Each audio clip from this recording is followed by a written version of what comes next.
Okay, thank you very much, everyone, for coming. Well, I'm delighted to welcome Jenny-Ann Glikman as today's research seminar speaker at the museum. So Jenny's research focuses on the social aspects of human relationships with nature and wildlife, with the aim to develop shared solutions to conflicts that threaten both biodiversity and human activity. So, Jenny did her degree and her MSc in the UK. She first studied animal behaviour and environmental biology at Anglia Ruskin University in Cambridge. She then did an applied MSc in applied ethology and animal welfare at the Royal School of Veterinary Studies at the University of Edinburgh. She then did her PhD in human geography at the Memorial University of Newfoundland and Labrador in Canada, and the PhD was on understanding the role that attitudes play in conservation planning for wolves and brown bears in Italy. She stayed in Canada till 2011 and then was based for several years at the National Center of Investigations at Mérida in Mexico, in the Department of Human Ecology, focusing on issues relating to the establishment of marine and terrestrial protected areas. She then had 6 years as Associate Director in the Community Engagement Team at the San Diego Zoo's International Conservation Research Center. She came to Spain with Ramón y Cajal in 2020 to the Instituto de Estudios Sociales Avanzados in Córdoba, where she now has a permanent position. So Jenny is chief editor of the journal Human Dimensions of Wildlife, and she's also a member of the IUCN steering committees and working on human-wildlife conflicts, working on bear and human relationships and bear conservation. So I'm sure she's going to have some really interesting stuff to tell us today. Thank you very much.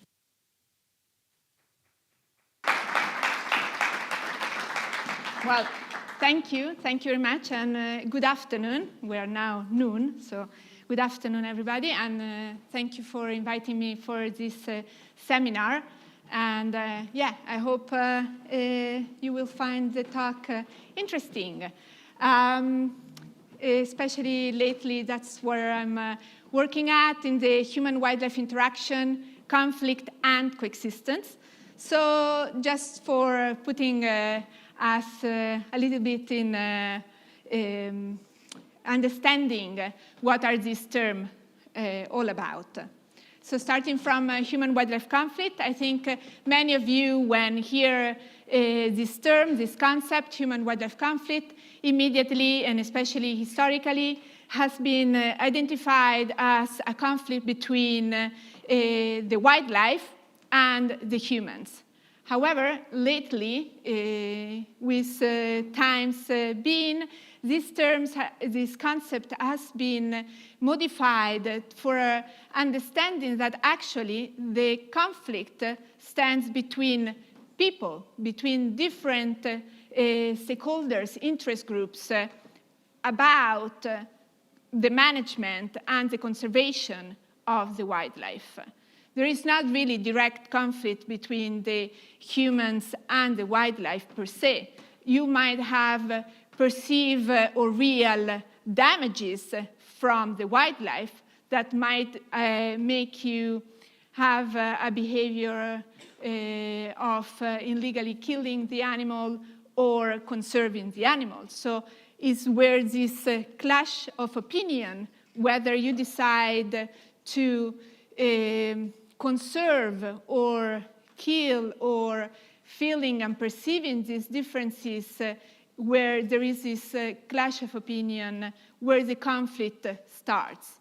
So we are talking about humans, and therefore that's where my experience and background comes from. That is about social conflicts and social sciences. But thinking about moving from what we've been just saying, what is a human-wildlife conflict perspective, into more what is nowadays the focus and starting increasing as a concept, human-wildlife coexistence. Why do we switch, or why do we integrate this new term of human-wildlife coexistence? It's because us humans are not only the problem per se, but we are actually the individuals, the people that can actually make finding a solution for the conflict, mitigating and solving. Plus, anyways, generally, when we focus more in a more positive term as coexistence, it opens up the doors in more discussions rather than debate and conflict between. And you are more open to find a potential solution between.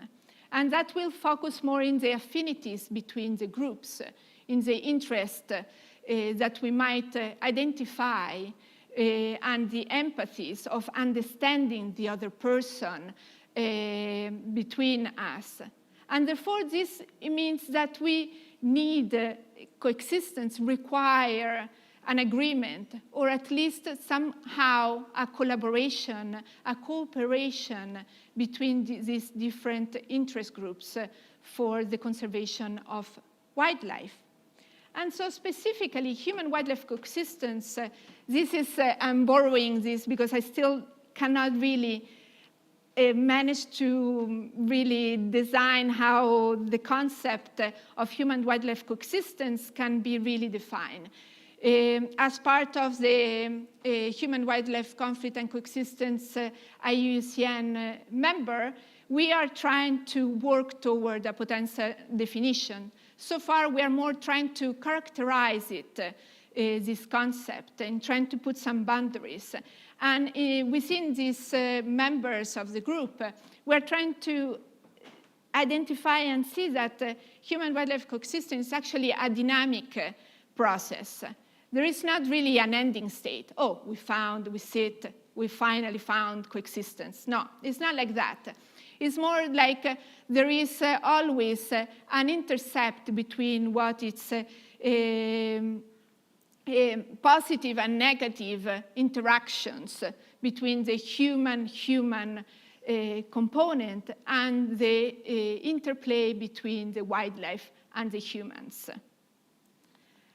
And also because of that, it does, though, imply that humans somehow in a range that we can identify are willing to share their land, their natural resources with the wildlife in a way that we don't hinder the other species of the survival. So it goes from both sides, both from the human willing to share the land and the wildlife ensuring that it's not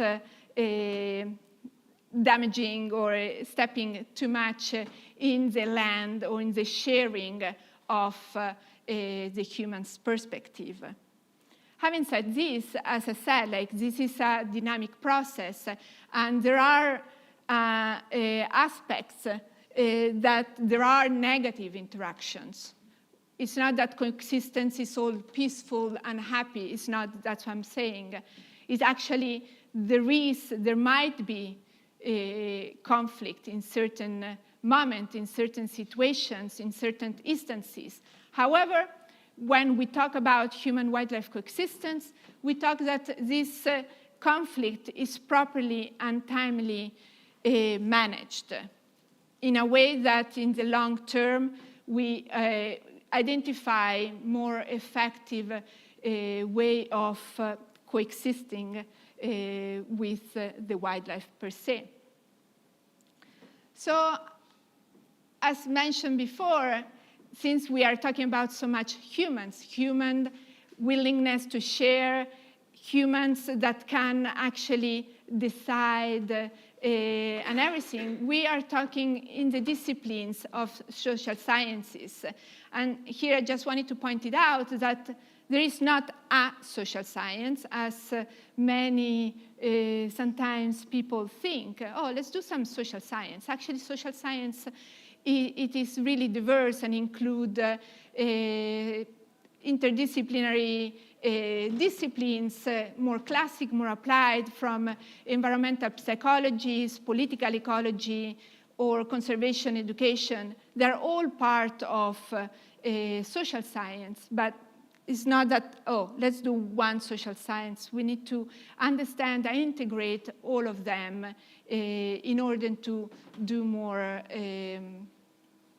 to embark into the process of conservation.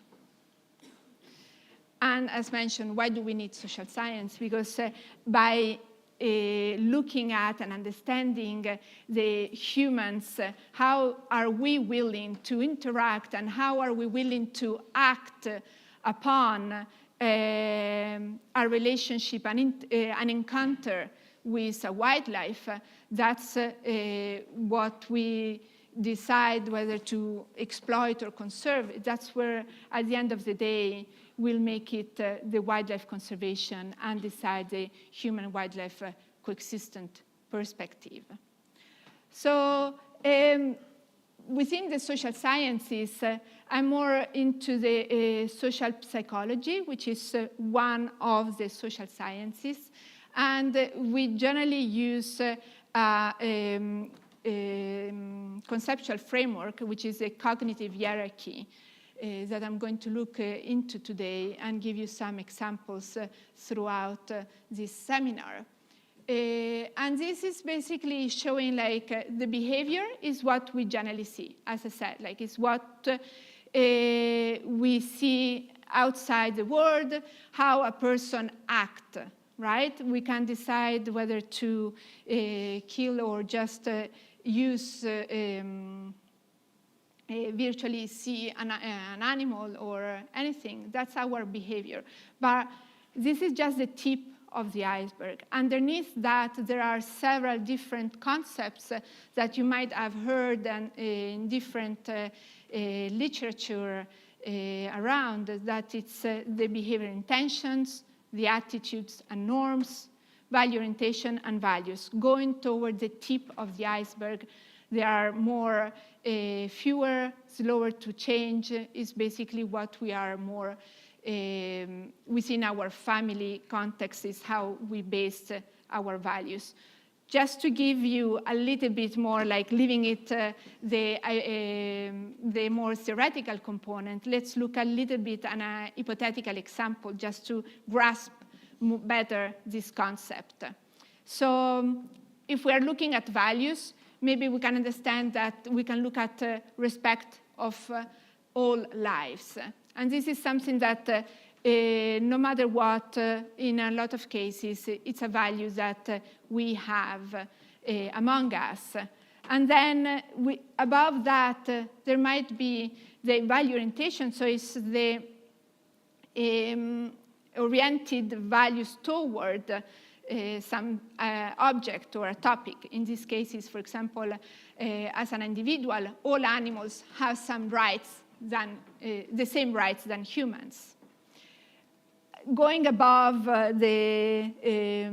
what we saw of the iceberg, we have now the attitudes, the affective and the cognitive attitudes that we can see, like we might believe that leopards are endangered, and we might feel that leopards are important for the ecosystems.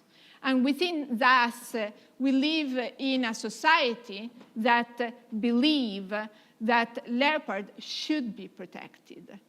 So now we're building upon our values, our attitudes and norms that will drive, influence what is our intention to behave, which in our case, it's I plan to support the prohibition of killing leopards because of my values, because of my attitudes and norms. And if all goes well, actually end up on the tip of the iceberg by not killing the leopards. Having said that, as you might remember, going up in the iceberg, the behaviors are a lot and might change more frequently based on different situations. So that's why this is an hypothetical example. Us humans are not that rational, are more, in a lot of cases, based in the emotional conditions, and that's why the behavior might not be, a lot of things might happen. An example that might just make us understand, we plan to start the diet on Monday, and then, you know, a birthday comes, and I say, well, okay, so, or something like that, right? So things might change that might influence whether we will actually act or not as we planned. Now, I just wanted to show you some examples of some of the researches that I've been carrying out across these years, and one is pretty close to us. These are really preliminary results. It's a study that a master's student in Portugal have done, an online survey to identify the attitudes toward brown bears in Portugal and in Spain, because the Cantabrian bears are expanding toward Portugal, so we wanted to see whether there were differences within the attitudes between these two different populations. So when we ask them whether my feeling toward birds are, we can see that in overall, both Spaniards and Portuguese people, general, they tend to be positive and very positive. However, we can see that Spanish people tend to be more positive than Portuguese. Similarly, when we ask whether it was acceptable to have bears in their countries, we can see as well that especially Spanish say that they are totally agree in having bears in their countries. However, when we ask in their provinces where they live, we can see that overall, also the Spanish population decrease in their agreement, and especially the Portuguese tend to get more into the disagree, a little bit more disagree and total disagreement. So moving to Italy and other examples, in here we can see that the differences is not only geographically, but also within the same national park, in this case, the Abruzzo, Lazio, and Molise National Park in central Italy, where there are differences between attitudes toward wolves and bears. When asked their feelings towards these two species, we can see, and the perception and the norms, we can see that they tend to be more positive toward bears rather than toward wolves. This I can also generalize in most of the cases is across Europe that where we tend to have both species, generally speaking, there are more positive attitude toward bears and wolves. Now, looking at more into the different stakeholders, always within this national park, but only looking at the bears, we can see that overall, shepherds, hunters, hotel owners, park rangers, and forests, they tend to have positive attitudes in a Likert scale from 1 to 5, where 5 it's positive and 1 negative. And having birds in the region as well, they tend to overall be skewed into the more positive attitudes toward bears. even when we ask the perception of damages toward orchid and beehives, we can see that obviously, yes, there is more somehow negative attitudes of shepherds and hunters. In this case, the scale is reversed because we're asking whether they tend to cause abundant damages. So when we say 5, in this case, is strongly agree. But anyways, we can see that they are skewed. There are differences, but not so much. They tend to be between 2 and 4. So now looking at, we see that overall they tend to be more positive. They tend to not think too much on the damages. So I wanted to bring you another concept, another similar iceberg for a different conceptual framework, which is the level of conflict. Because when we look at the differences and this, we tend to maybe think that we are in this top of the iceberg of the dispute, where there are some damages to agriculture, to livestock, but somehow we see also positive attitudes. So there is a sympathy for the conservation, for the wildlife. So if we are in this level of the conflict, then happily arrive the conservation navy to save the day and propose practical and technical solutions for it.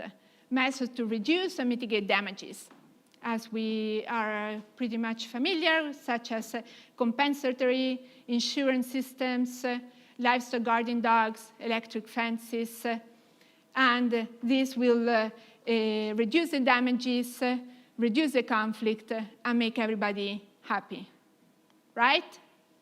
You know, positive attitudes, some issues with damages, all good, right?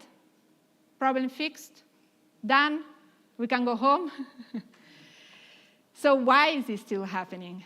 Why is still poaching of wolves and bears still ongoing? Why, when we try to mitigate, we see that shepherds refuse to use a preventive method? They don't maintain them. They, in a lot of cases, point at, accuse, like maybe the wrong species of animal. Why? Well, maybe because when we go in a more qualitative perspective, asking, not only checking whether it's like strongly agree or strongly disagree, but when we actually talk to the people in a more qualitative perspective, they start telling us always the same story, need to do the claim in 24 hours, and they pay whenever they like.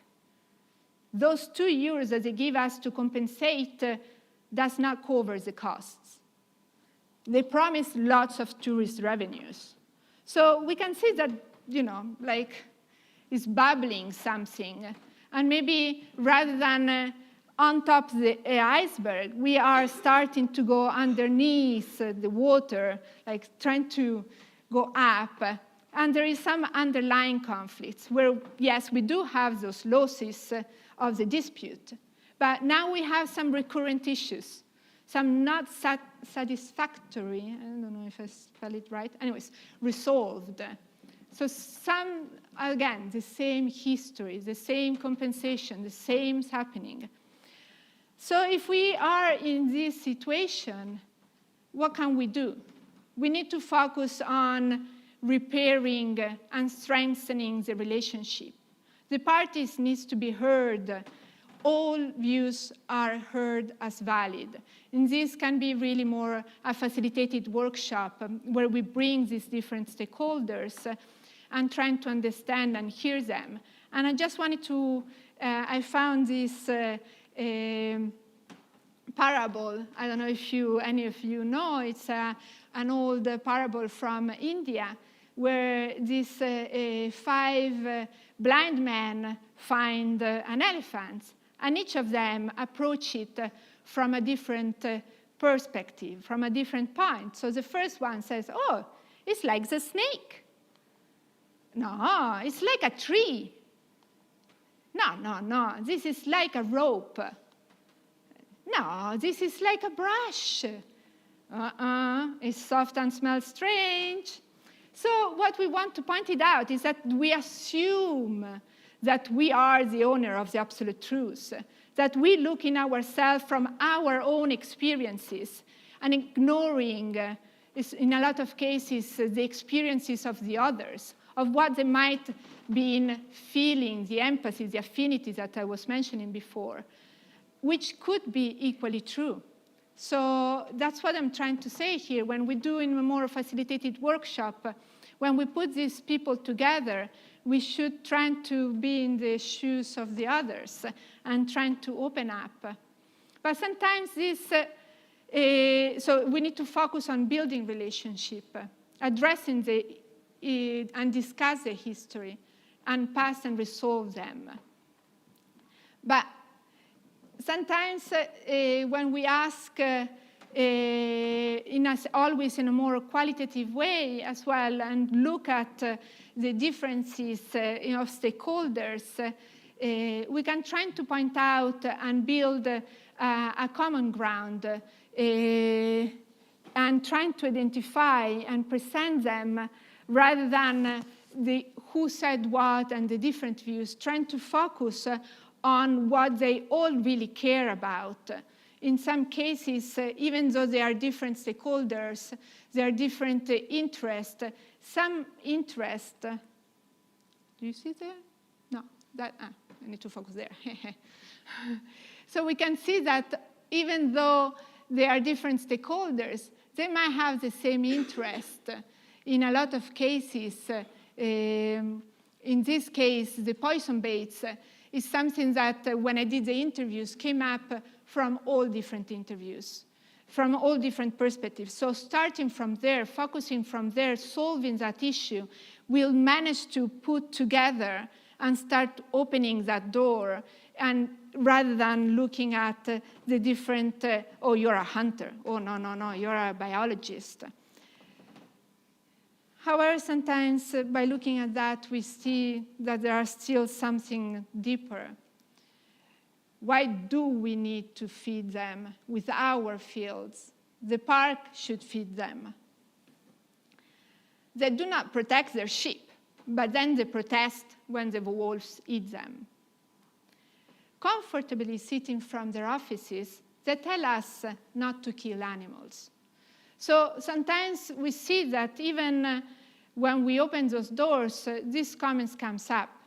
So what it tells us here, that the issues might not be only on the interest, but it's something deeper, something that the conflict is, yes, about the losses, yes, it's about the history between them, but it's about something deeper, that is about their social identity or their values that are threatened, that they might conflict within them. And to do that, we really, to start mitigating this component, we really need to switch the focus. Not only focusing on the animals, but focusing really on the humans and our humans' needs. And we really need to start, as a person, change our hats, rather than using the conservationist hat, really focus on the human perspective, opening us and trying to collaborate and work together. And to put this into more understanding, we need to work with and for the community in conservation. Because one thing in a lot of cases when we hear community-based conservation project is working with people. Yes, oh yeah, we all collaborate. But it's actually for them. We need to really solve and mitigate. We cannot only we need to change the hat. We're not only conservationists, but we need to look at, okay, what are these people really need? And to do that, again, using a different study that I'm still collaborating with them, and I used to lead for the San Diego Zoo, which was living with leopard, and it's a collaborative conservation work in the northern of Kenya. And I'm going to use a different framework here just to make you understand. It's a 3-leg stools, where basically it's a 3 legs, right? So all the 3, to be in order to sit on it, has to be done at the same time and needs to be done at the same deepness, same length, right? Because if you do one, otherwise we'll fail, right? If you just do only one part more than the others. So what are they? Substance is more like the description and presentation of the conservation issue. It's basically what we generally do most of the times, where conservation program focus the most. However, to do in a collaborative conservation way, we need to discuss the setting and the expectations with the communities. When we arrive to do a project, especially when it's abroad, in a lot of cases, go start conservationists, okay, let's do this. Well, let's get the community to involve in what we want to do and why we want to do and how they can do. So what we generally need to start with, rather than immediately start the program per se, is really meet with the communities, to co-design with them, explain and determine the expectation of the project. What are the time of the activities? How long are we going to stay? And how we need to do the data collection together for us, for the conservation issues, but also for the communities themselves. So this is important to keep frequent communication and transparency throughout the project, throughout the program. And of course, we're going to do what we generally do in any project and any program. We are going to do interviews with, but also to the communities, but with the communities. We're going to identify and analyze the stakeholders, understanding their perspective, talking to the different stakeholders, starting from the community leaders, and understanding their, as shown you before, their attitudes toward the species, the different organizations, the governance aspects of it.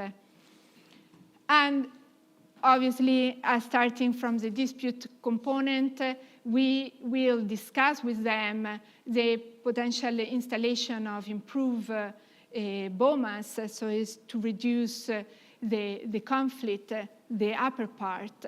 But we will discuss with the communities where to put it, how many to put it.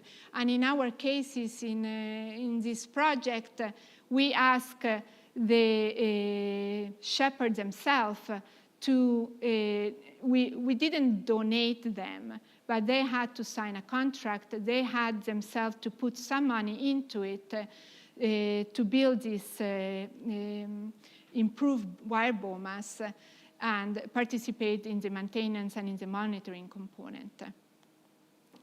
The other aspect of the 3-leg stools, and you will see there will be a lot of overlaps within these aspects, is the process. So within the process, we are discussing the component of the decision-making design, ensuring equity between the different stakeholders and authorities, and how and by who these are exercised. So in that sense, again, the process has to be transparent. We need to engage, involve the communities in the decision, as I just mentioned before, where we're going to put the bomas, but as well the legitimacy of the data we are going to collect. Because in a lot of cases, we see that they do not trust the data we collect. Oh, there has been 50 attacks by these animals, and they believe the number is different. So we need to build credibility on the data that we are collecting in the research findings. To do that, again, we are going to engage the people from the communities to be the part of the data collection themselves. To do that, in this project, we hired 19 different representatives of different communities to actually collect the data using a really simple software in their mobiles. And nowadays, everybody has a mobile, so it's quite simple to collect the data. To ensure this monitoring of the attacks of the leopards, where they were happening, why, when it was happening, and and things like that. So to collect the data, so they could understand whether it was a leopard, first of all, or a hyena, or which animal was actually attacking the wildlife. And to do that, we need to build capacity and share knowledge. So again, especially when we come abroad, we don't want to do parachute science. So it's just something that we collect the data, what we want it, and leave. The knowledge should and need to be stay there, building the capacity so the program itself can continue even when we leave, because our funding ends. The knowledge stays there. They can do themselves the work. And again, it will create legitimacy and trust in the data we are. And obviously, as mentioned before, repeating myself, meeting with communities. Not only when we collect the data, when we design the project, but also to share the results and obtain feedbacks, understanding at different levels with different stakeholders. And this, again, will increase what can be said, the buy-in in the project, yes, but also in increasing the trust and understanding of why are we doing this, which is help them really, okay, this actually helps me as well, right? Not only them for their research article that they want to publish.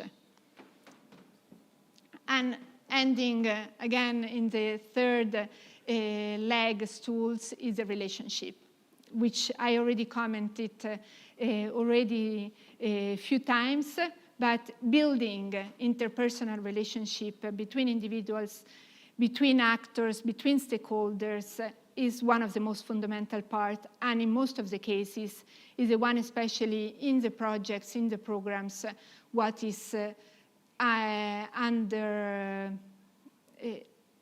not doing enough. Anyways, I don't even get it. So to do that, how do we build a relationship? We need to be meeting monthly, communicating them, creating this trust relationship. And by doing that, you need to go and talk with the individual leaders, with the communities, with different stakeholders, creating always, but not always. In a lot of cases, like when I used to work for the San Diego Zoo, I used to go to Kenya at least twice per year. And I was the associate director. The people under that I was supervising, they were going 3-4 times per year.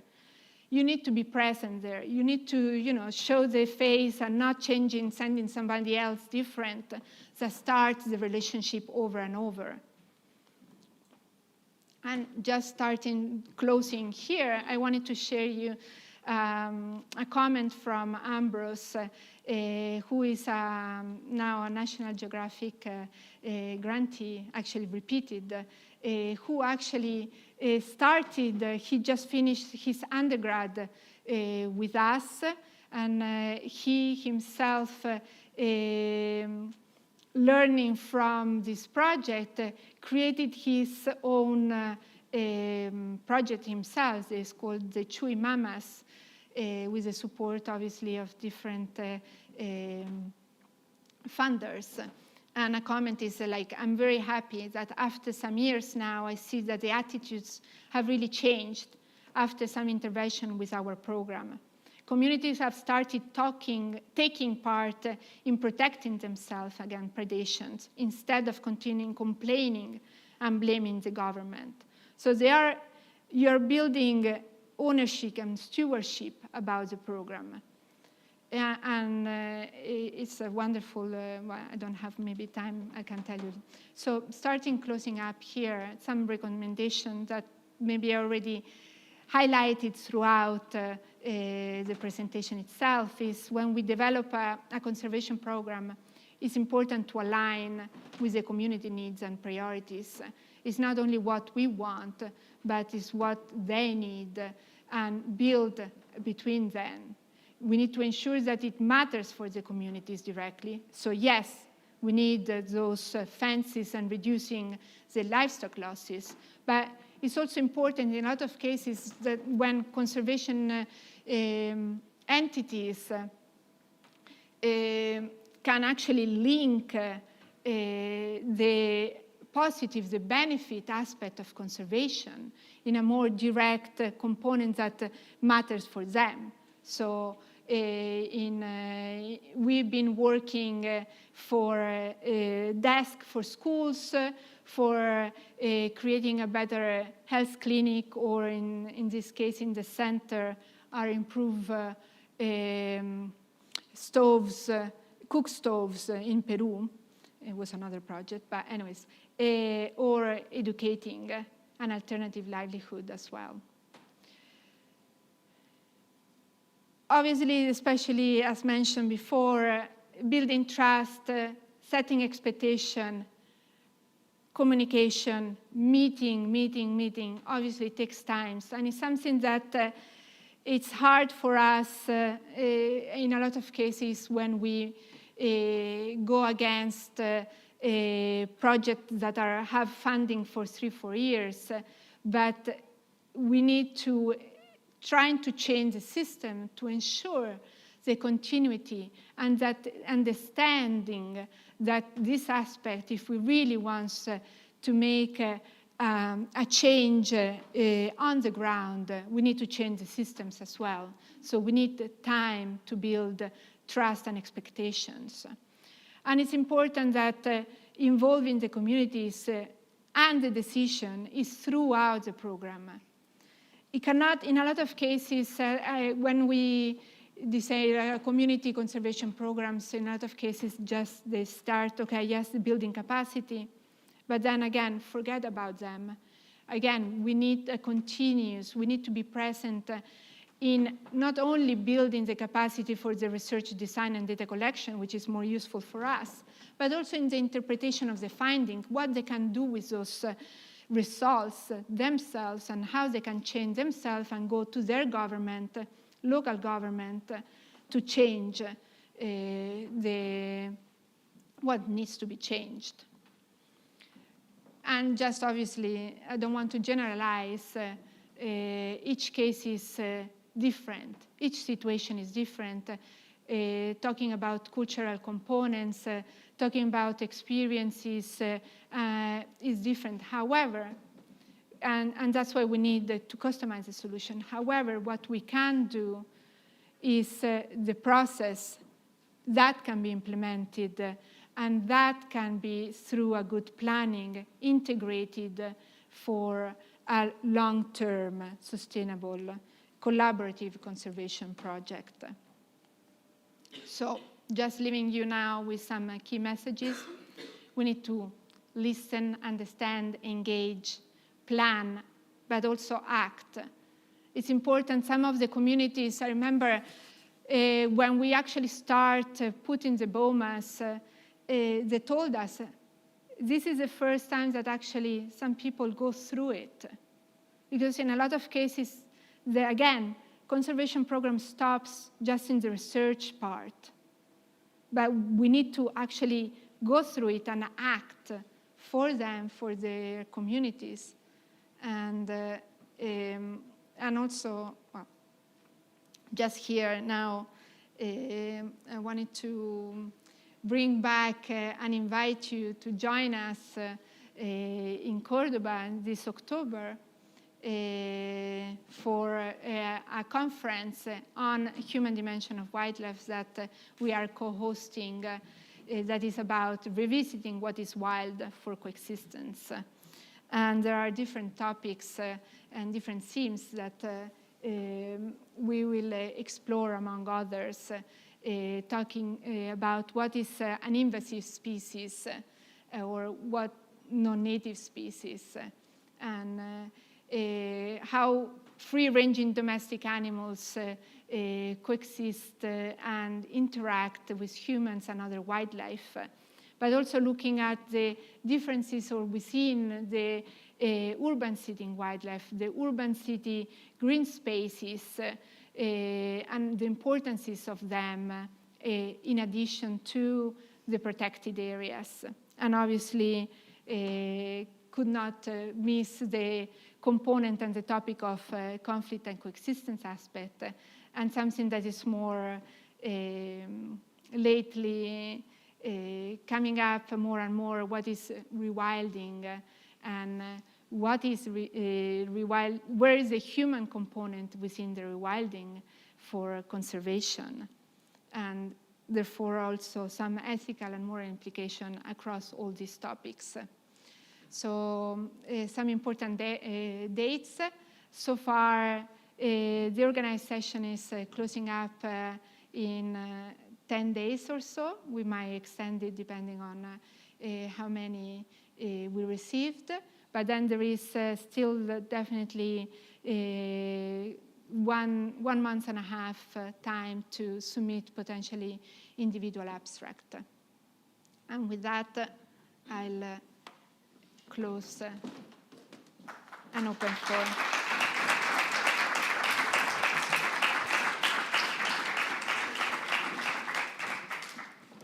Thank you very much. Right, questions? Okay, Joaquin. Thank you, Jenny, for a nice talk. I was wondering, because the graphs you have shown us is about very general categories for people. Okay, so and there is at least in the places I've worked in Spain and Portugal and in Brazil, the farmers, and especially the shepherds and cattle farmers, there are two main types. There's the people living in the field and working in the field, and there is the people that comes there with the big car and lives in the city. Mm-hmm. And I found many times that attitudes against wolf, for example, around here in Spain, or against the jaguar in Brazil, is quite different between them. And the people living in the field is more used to it, and it has a less negative attitude. Have you worked about those subcategories? Yeah, I didn't.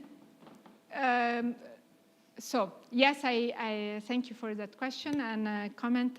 I do know and noticed myself as well that there are those different shepherds, livestock owners, as we wanted to call them, that it really depends on how close they are and maintained with the animals themselves.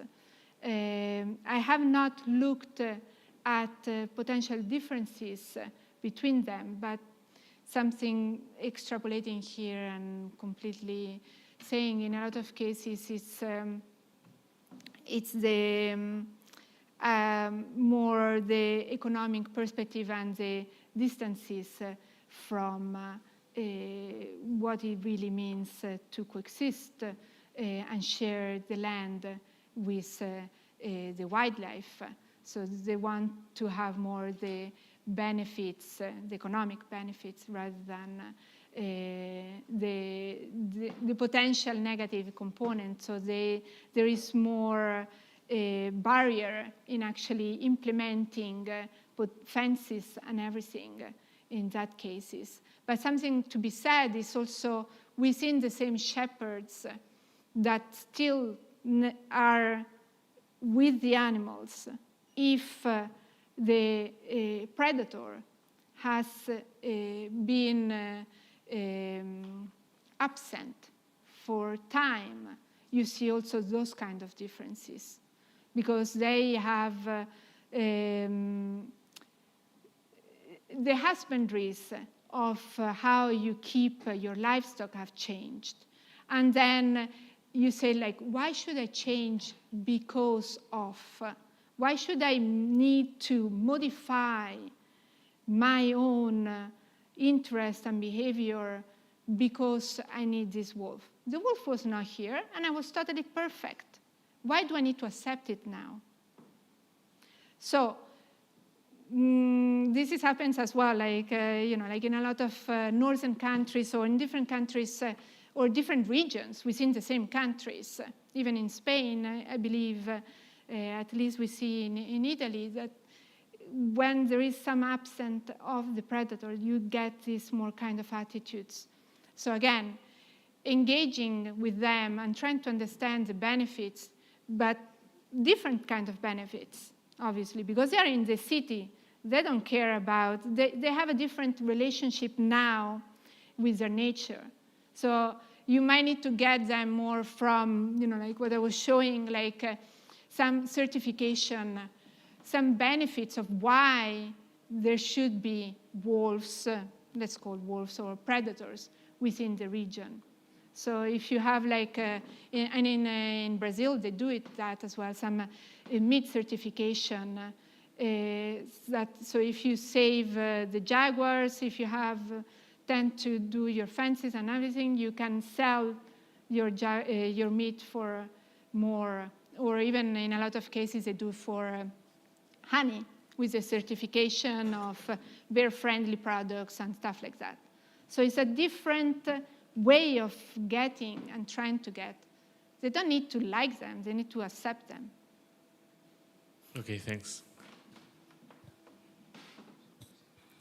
Related to this concern, two things. The first one is, why do you think there are so many differences with the attitude towards bears and wolves of course, in Spain and Portugal, but in general, when bears are usually more prone to attack humans, per se, than wolves? I think there are more attacks of bears than wolves, like direct attacks towards people. But I feel there's more on the economic losses that they generate. So shepherds are more affected by wolves, and especially in Spain and Portugal, where the bears are usually more vegetarian or they don't attack cattle that much. And second thing about it is, how do you translate the value of the presence of these species in the environment to people that don't want them there? It's like, do you have to translate it into economic gain, or how do you think it's a way to have them on our side? So the first one, obviously in a lot of cases, the wolf is a really pragmatic, charismatic animal throughout the world, not only in Europe, North America, in wherever it is, it's always a bit, and I think in a lot of cases, historically, culturally, like a little bit, for sure it happens to be from the relationship of the domestication of the wolf and the dog, one. Another one is if you just look at the fables and the myth between these two animals, right? You have the red Caperucita Roja, no? The wolf is bad. And then you have a golden, thanks. Winnie the Pooh. That is positive. So, and this, I just put the most, I can show you way more. Also within what the documentaries, what we see in the social media everywhere, there always be this differentiation that influence our opinion toward that. And again, historically period, the wolves always been more closer to humans than the bears. Also in the medieval component, they were wolf, and it was eating during the plague, the cadavers, the dead people. And, again, so definitely that is within our cultural component aspects within that.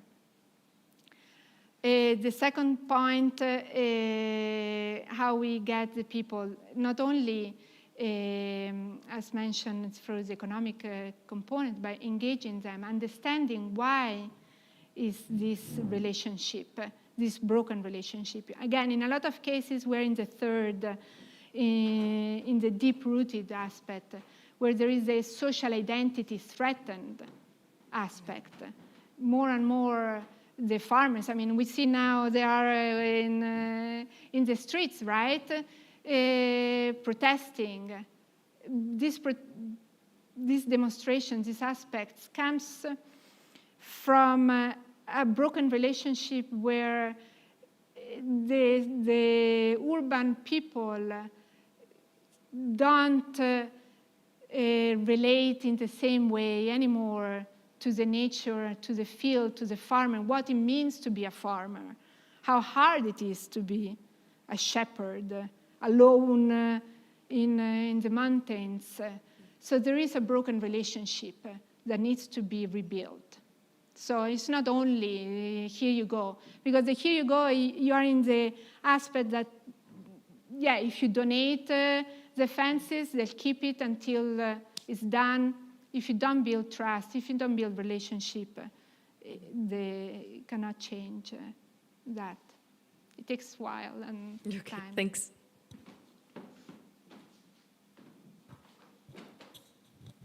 I've got two questions online.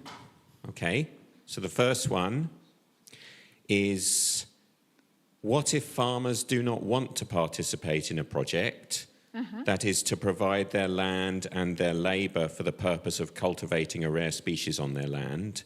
Do they have the right to refuse to participate in such a project? So in a lot of cases, that is the weapon of the weaken, I think it's called. So it's basically, obviously, and we see also in politics, it's easier when you're in the opposition, right?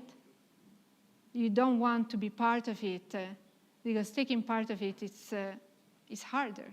You need to put yourself into it. So it's easier to be in the outside it and say like, well, they don't want me. They just do whatever they want. They don't, so yes, obviously, it happens. In a lot of cases, when you start it's called conflict transformation program, you might need to start, don't put in together immediately all these people because they will just, shoot themselves, and the conflict will just build rather than get it together. You need to work separately with the shepherds, separately with the hunters and everything. So yes, they have the right if they want to participate. In a lot of cases, if they participate, they might gain more than only lose, right? So you need to see that component to them, understanding that by cooperation generally is a win-win situation, theoretically. Would you invest quite a lot of time and effort in persuading people to participate who don't want to? Totally. Like a project in Washington State in US, it takes sometimes like 9 years. We're not talking about 2 years done or 2 months. But you need to build it and continue and properly do the right aspects of it. Okay, so there's one more online question. Are you aware of collaborative conservation processes in Europe that have been successful in mitigating social identity conflicts or underlying conflicts? That's from Valentine Lore, and who also says, thanks for your talk. So, there are some really small aspects. It happens more in actually, there are, because also here, how you build, like even us, we're working in one community, and then there is a social diffusion where you can start working in other communities, where a small scale and then a great build. So there might be some small scales solutions within Europe as well, that there are some, there is a European platform as well that they are working towards that. So there are some cases that I think one also in Spain that is trying to now again, how if they start living, and again, obviously when they were starting seeing the light out of the tunnel, the legislation changed, so it completely starting over the conflict again.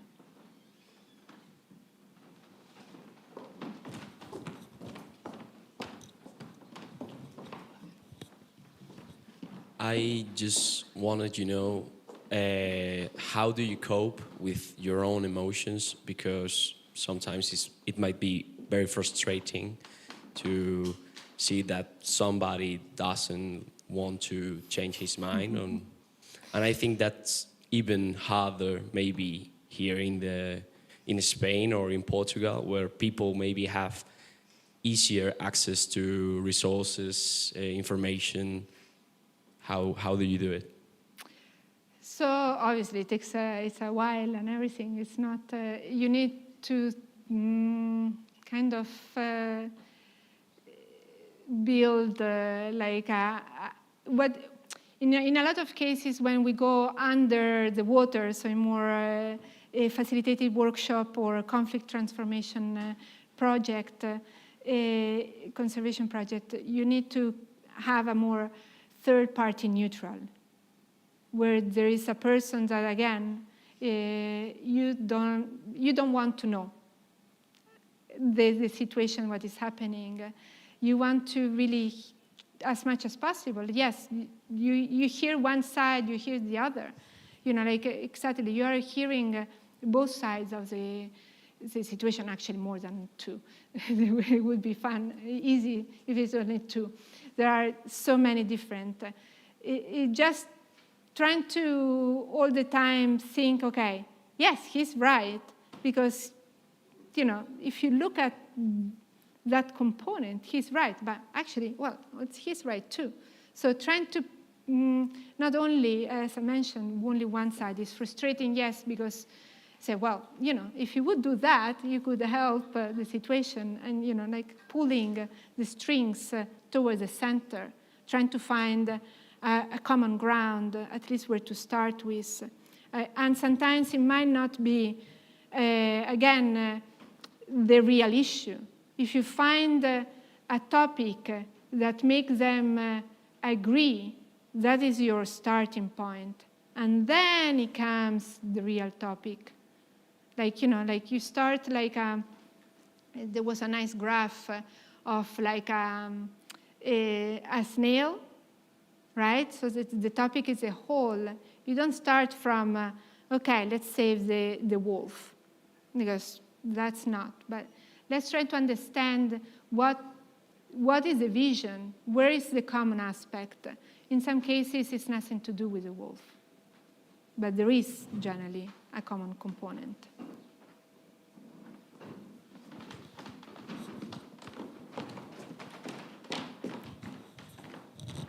This might be the last question, I think. Yes.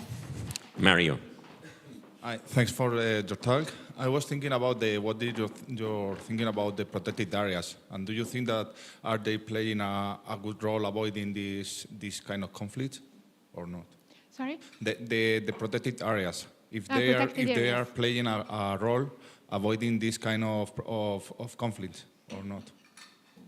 Or do they make them worse? Yeah.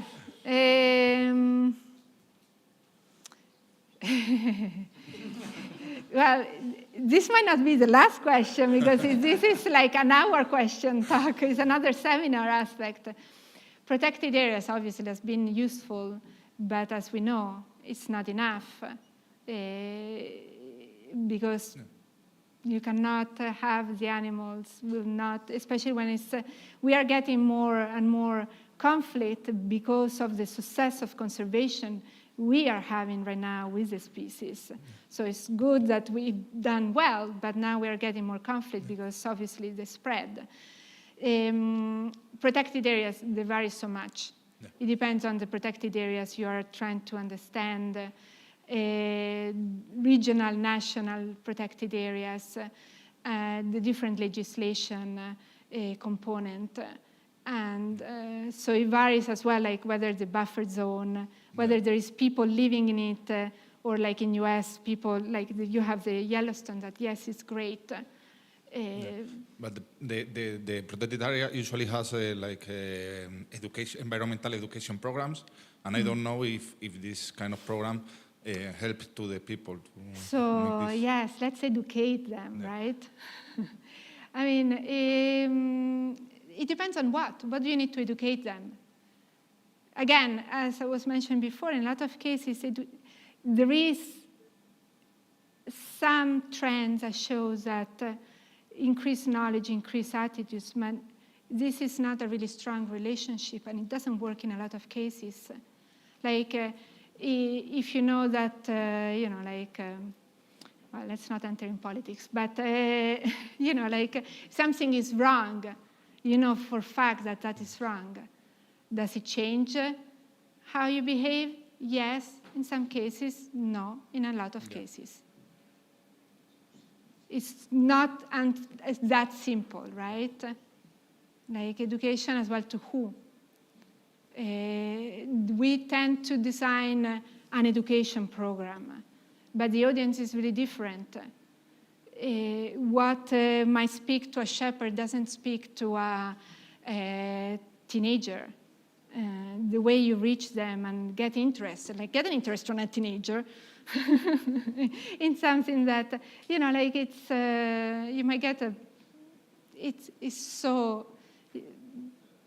it's not a one-fit-all answer. Okay, thank you.